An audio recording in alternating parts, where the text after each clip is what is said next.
ওয়ালাইকুম রহমতুল্লাহ। যে সমস্ত ভাইয়েরা বৃদ্ধ হয়ে গেছেন কিন্তু মসজিদের মধ্যে ছোট ছোট বাচ্চা দেখলে গাত্রদাহ শুরু হয়, ওই সমস্ত ভাইগুলোর তিনটা সমস্যা।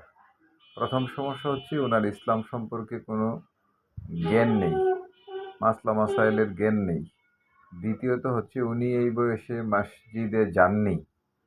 তৃতীয়ত আজকের দিনে এসে উনি যে মসজিদে প্রবেশ করেছেন, ওনার অন্তরের মধ্যে অনেক প্রকার ময়লা আবর্জনা রয়ে গেছে, যেগুলো ইসলাম বিদ্বেষী। তো এই তিনটি সমস্যার কারণে মূলত মসজিদে বাচ্চাদেরকে দেখলে কিছু লোকের গাত্রদাহ শুরু হয়। তা আমি বিনীতভাবে অনুরোধ করব যে নবী করিম সাল্লাল্লাহু আলাইহি ওয়াসাল্লামের সুন্নাহগুলো একটু অনুসরণ করেন। নবী করিম সাল্লাল্লাহু আলাইহি ওয়াসাল্লাম বাচ্চাদের ক্ষেত্রে মসজিদের স্পষ্ট ভাষায় ওনার বক্তব্য, যেই মসজিদে বাচ্চাদের কিচিরমিচির সাউন্ড শোনা যায় না, ওই মসজিদটার ভবিষ্যৎ নিয়ে আমি খুব চিন্তিত। তার মানে এটা মুসল্লি শূন্য হয়ে যাওয়ার সম্ভাবনা রয়েছে। তো এটা কত বড় একটা উৎসাহ বাচ্চাদেরকে মসজিদে নিয়ে যাওয়ার ক্ষেত্রে।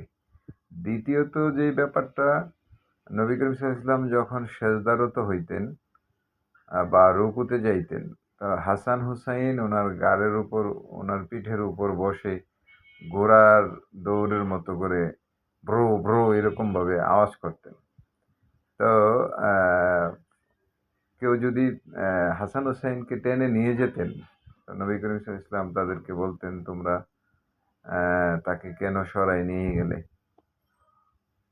তো বলল যে সে তো আপনাকে একরকম ডিস্টার্ব করতেছিল তারা। নবীজি বলছেন, না, তারা আমার কাছ থেকে সলাৎ শিখতেছিল। সুবহানাল্লাহ, সুবহানাল্লাহ।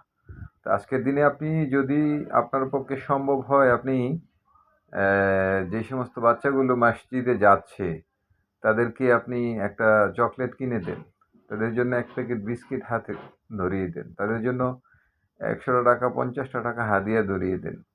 তাহলে এই বাচ্চাটি মসজিদে যাবে, মসজিদ থেকে প্রশিক্ষণ নেবে, কোরআন সুন্নাহর প্রশিক্ষণ পাবে।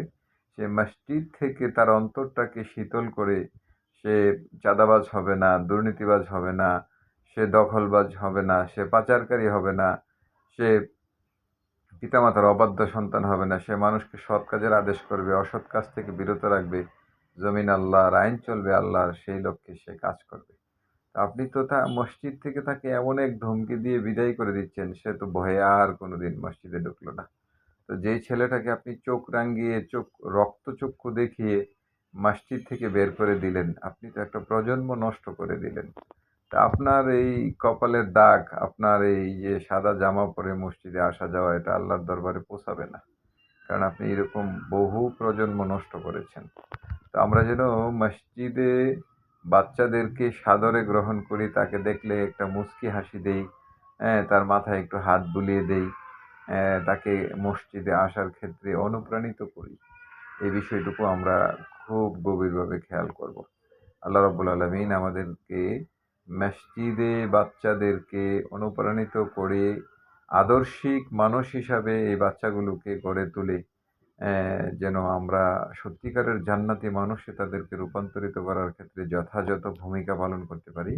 মহান আল্লাহ আমাদেরকে সেই তৌফিক দান করুক। আমিন। আসসালামু আলাইকুম ওয়া রাহমাতুল্লাহি ওয়া বারাকাতুহু।